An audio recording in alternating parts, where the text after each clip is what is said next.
Cheryl Victorian. This is Waco PD on the beat. Whether it's crime or just getting to know the Waco Police Department, we're here to talk about things that matter most to you. Hello, Waco, and welcome to Waco PD on the Beat. I am your co-host, Sierra Shipley, the Public Information Officer for the Waco Police Department. I'm Officer AJ Smith, the Crime Stoppers Coordinator for McLennan County. And we're here to build relationships, engage the community, Actively working to keep you safe and incorporating teachable moments for all. That's right. And on this episode, we're going to be talking, it's our another crime stats episode, and we've got the end of the month, yes, and we've got robberies to talk about for the month of September. So let's bring Sergeant Key on and talk to him about what we're seeing as far as robberies go in Waco. Sounds like a plan. All right, we've got Sergeant Key here with us now with the Special Crimes Unit. Sergeant Key, thanks so much for joining us. Yeah, good morning. It's good to be here. Yes, yeah. So let's first talk a little about yourself. What do you do at the police department? Well, I'm actually the sergeant over the Special Crimes Unit, which is a major crimes unit. We're specialized in certain offenses, typically major crimes against people. What kinds of offenses for? Well, we have a wide range of offenses. Particularly, we handle all of your death investigations, which will include suicides, homicides, any type of questionable deaths that are natural. That could be they could be natural deaths, but there may be something else that we need to look into. We also do robbery investigations. We do adult sexual assault victims that are 17 and older, missing persons, and things of that nature. Okay, how long have you been with the department? Well, I've been with Waco PD now for, overall about 20 years. And I say that because I started off back in 1992. I left, I came back, came back again. And couldn't stay away. I could not stay away. I really enjoyed the field. And back in 2007 when I came back, and I've been here ever since 2007, I started back in dispatch. And in 2008, I finally told my wife that, look, this is what I wanted to do with my life. I wanted to become a police officer, and she agreed, and here I am. Awesome. And so you became a police officer, you were on patrol for a little while, and you were a detective with Special Crimes first, I was. Right? Okay. I was on patrol for about 3.5 years, and back in 2012, I became a Special Crimes detective, and I have worked in that field now that I'm supervised now. It's just I view it as a great field to be in, even though we worked with a lot of tragic situations. Yeah, I could see why it's a great field because you're working on things that are probably difficult, and when you solve it, it probably brings closure to family members. And it does. Working with, unfortunately, death investigations is very hard for the family members. Also, believe it or not, it's even hard for us detectives that kind of get involved with that, and we try to bring some peace to that and some justice if we can. Absolutely. So we're here to talk about robberies.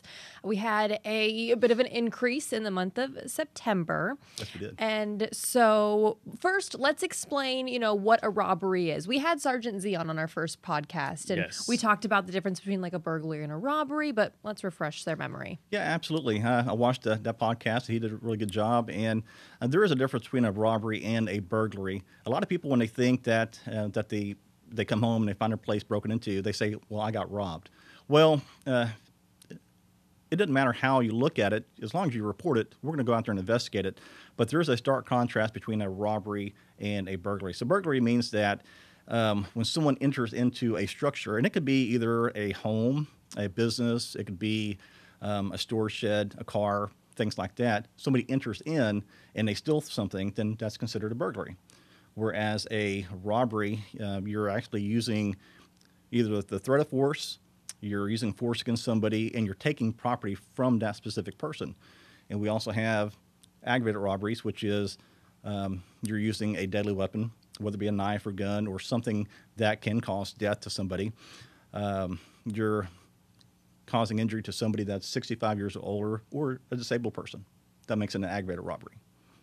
Nice. So, well, not nice, but good to have that definition as we continue and start talking about this more. So I think now's a good time to talk about our Victim Services Unit and the Waco Police Department. That helps coordinate the needs of those affected by tragedy, involving crime. So to meet the extensive needs of our growing community, we provide 24/7 service to crime victims. Yes, and the unit relies heavily on volunteers. Those consist of community members that are wanting to make an active, positive impact on somebody's life and make a difference in a victim's life. They're exceptional individuals, and we're always looking for more of them.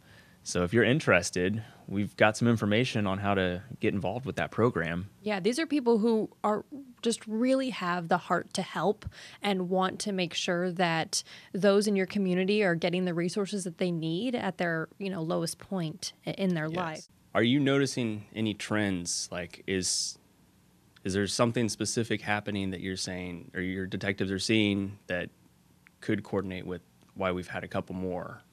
Well, sure. The latest trend that we've had going on is you have, we would call it marketplace type of robberies, meaning that is usually based upon a social media outlet or some avenue where someone is placing something online for sale, whether through Craigslist or any other avenue, Facebook Marketplace or any such. And they will meet up with the person thinking that person that they're going to sell the property to is going to buy it. Well, in fact, they get there, they get robbed, either by, again, threat of force or a weapon that was used to take, that property. Here lately, it's been cell phones. Okay, well, let's break down the numbers a little bit. So in September of 2020, in just the month of September, we had 14 robberies that were reported. And in this past September, we had 18 robberies. So, statistically wise, that's a 29% increase, but from 14 to 18, that's only 4 more in the month this year. But like you said, we've been seeing kind of that. I think that goes with, like you said, social media, Yes. And that more people are using social media, more people are finding ways to maybe sell their goods online. And so just thinking of the year to date, 2020 through September, we only stop at September here, and that is 104 robberies are reported year to date. In 2021, we are at 120 robberies. Right. So is there anything that, it's kind of just like a roller coaster. We can't predict when things are going to increase or decrease, right? That is correct. Robberies are a crime, basically, if it's able to happen, it can happen at any point, whether it be day or night. It's a crime of opportunity, and we just don't know exactly when it's going to take place. This year, we've had a lot more robberies than 2020. Earlier this year, we actually had a string of robberies that happened at convenience stores, and it was a very intense investigation, and we actually got somebody arrested for those string of robberies.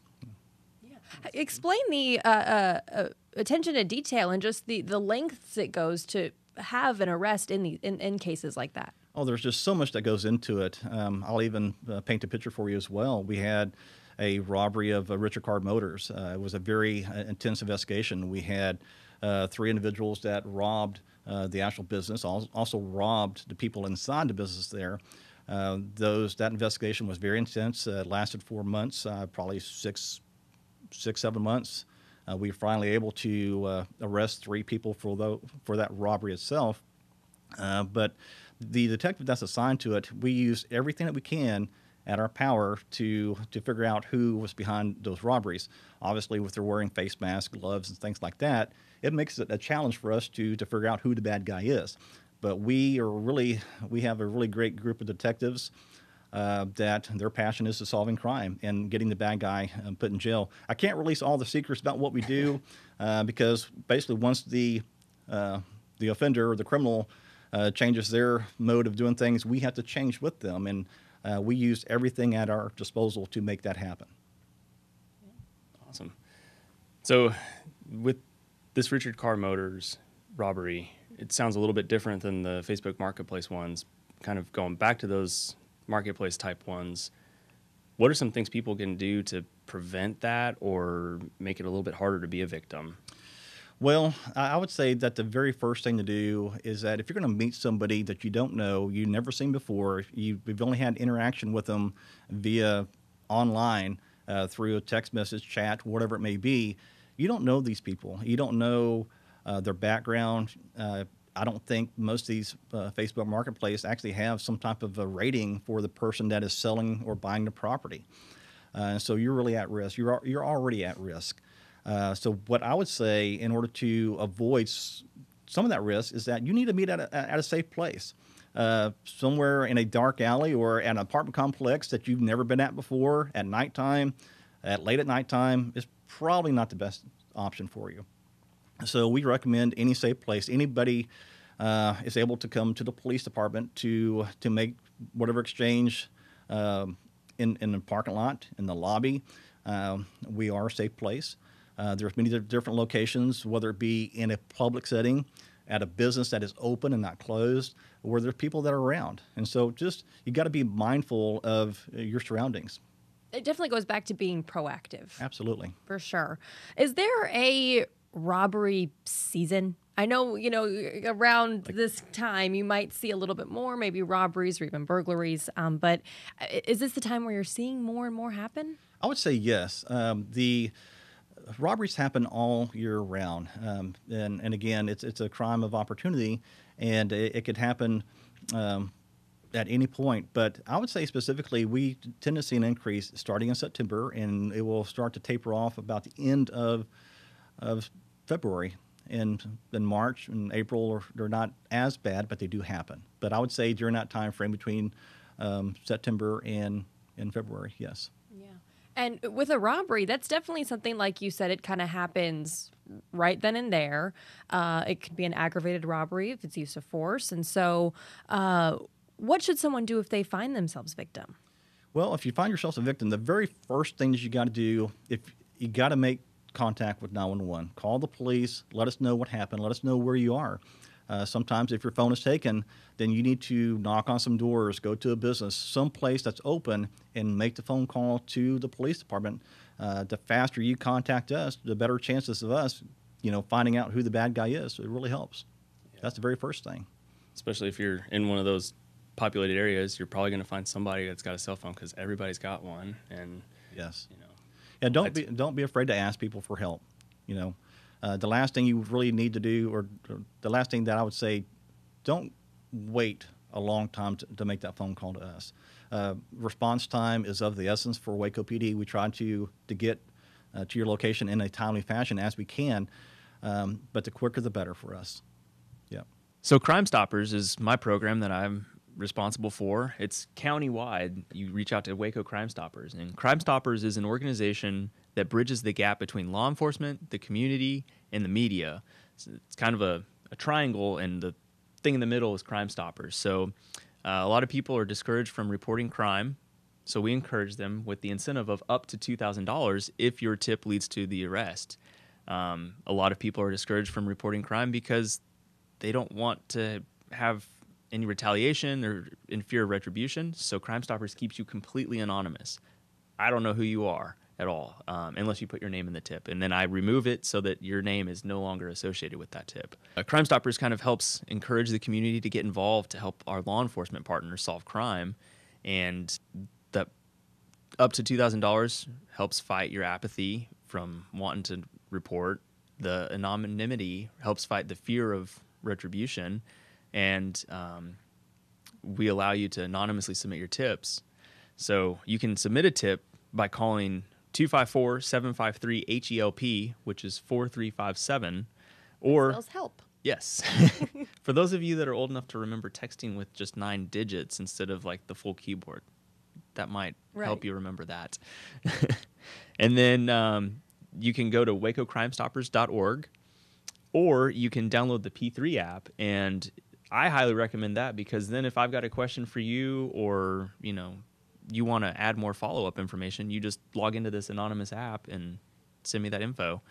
And remember that your tip is always anonymous, and you can earn up to $2,000 if it leads to a successful arrest. Yeah, and those tips that do come in can and have led to successful arrests before in the past. Absolutely, yeah. So just last week, someone got $1,000 from a tip that led to an arrest. So that's awesome. It's a really cool program. Well, we appreciate those tips. So send them in. Crime Stoppers, like AJ said, keeps you anonymous. Now we talk about people, like you said, we're kind of getting into that season of robberies. So as far as when the holidays come around, What can some people do to remember as they might be bringing in some more gifts? People can see those gifts coming into the home. Right, Empty absolutely. Pockets. Well, I would say a lot of people, if you're going out and shopping and things like that, there's a lot of things that could happen. People, the bad guys look for an easy target. When you're shopping and you're out and about, you need to, number one, be aware of your surroundings. You need to probably stay off the cell phone as you're going from the store to the car and from your car to your house. And you need to be just looking and just make sure that you don't see somebody that's shady just hanging out and just lurking around. I would say, if you're into the comic books, everybody has these spidey senses. If you see something that feels odd and that looks shady, more likely it probably is. And you need to listen to your gut feelings. And if you see someone around your car that shouldn't be there, go back to inside the business where you came from. Go make call the police. Let us know what's going on. We'll go out there and we'll investigate it and find out what they're doing or if they're up to no good. Yeah, and even if we show up and we don't see anything, they probably saw us, and it was just enough to scare them out of doing whatever they were thinking about. Yeah, absolutely. Our presence typically deters a lot of crime. Yeah, sure does. Yep.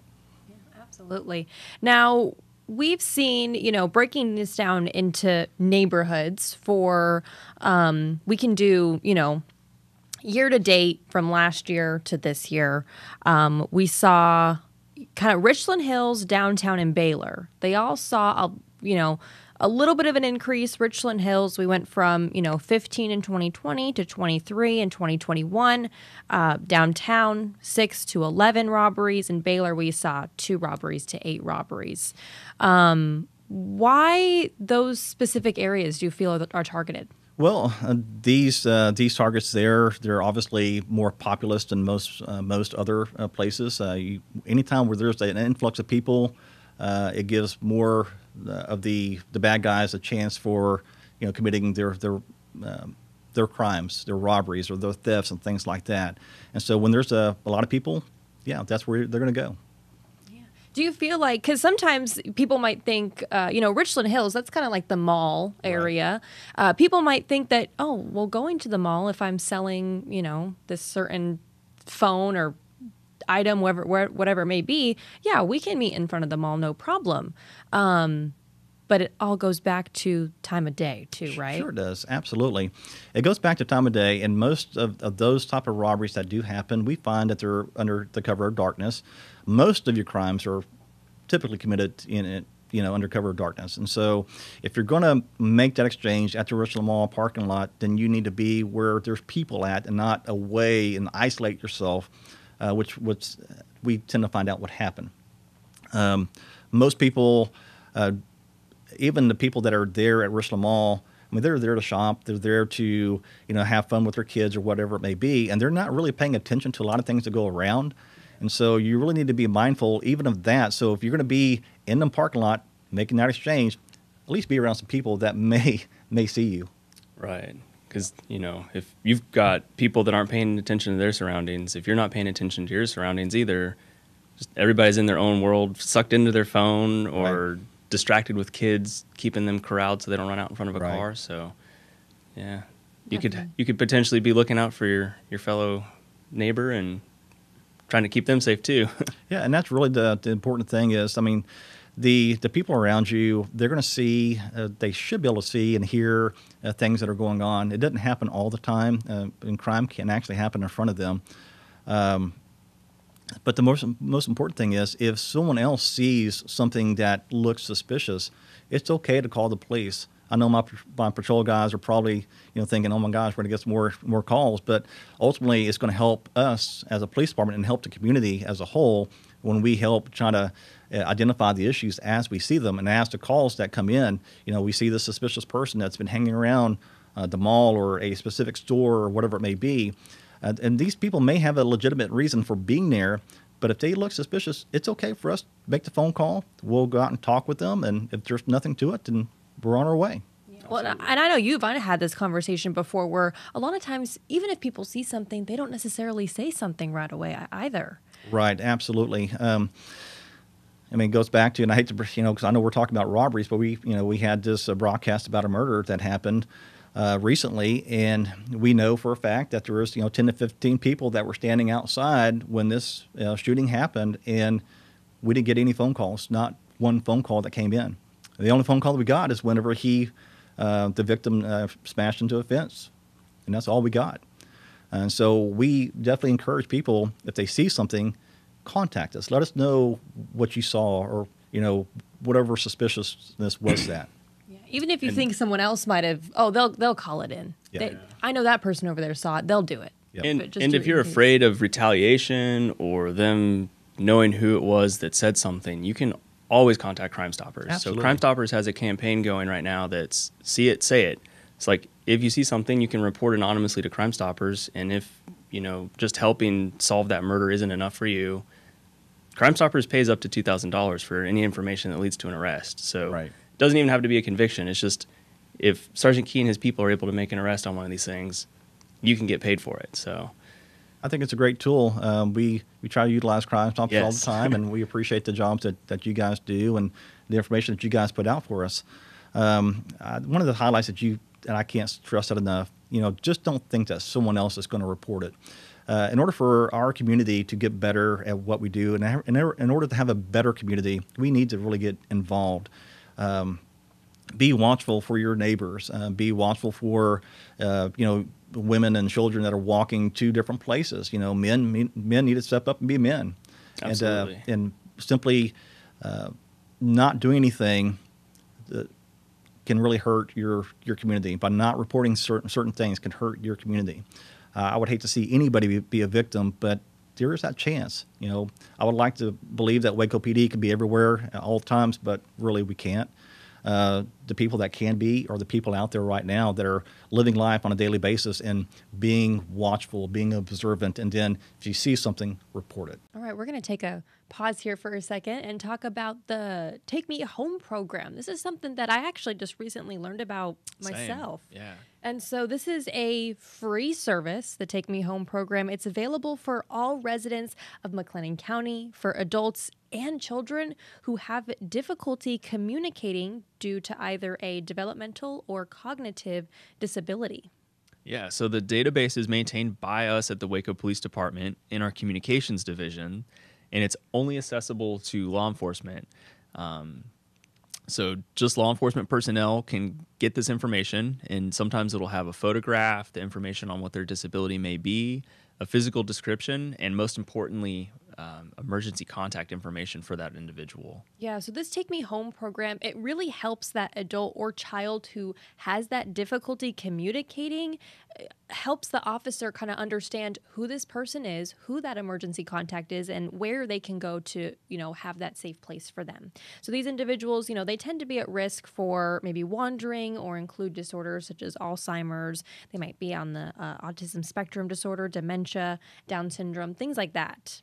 Yeah, so if you want to register yourself or someone that is a loved one or someone you're concerned for this program, all that information can be found on the City of Waco website, and it's just to fill out and submit the information, and that way we can have that database and help someone out one day. Yeah, we do get those calls every once in a while of someone who is lost. They aren't really sure of where they are or how they're going to get back home. And so in that system, if they're in that system, our officer can see, oh, look, this person has this emergency contact. Maybe this is their address, or this is where they have other family or friends that can help them out. And that's how we get them to those safe places. Yeah, or if we come across someone that does have issues communicating, we can potentially reach out to dispatch and say, this is what this person looks like, get a picture and potentially identify and get that person home safe. Yeah, so again, that's called the Take Me Home program, and it is a free service available to everyone in McLennan County. We do want to, condemn a few, or that was not the right word. Commend,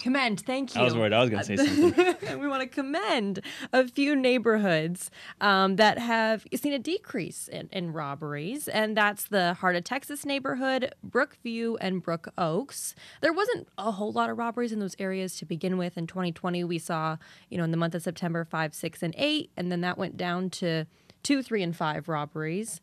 And so good job for them, I guess. But still, always be vigilant in anywhere you are. Absolutely. Any neighborhood, if you're a part of a neighborhood, find out if there's a neighborhood association that you can be a part of.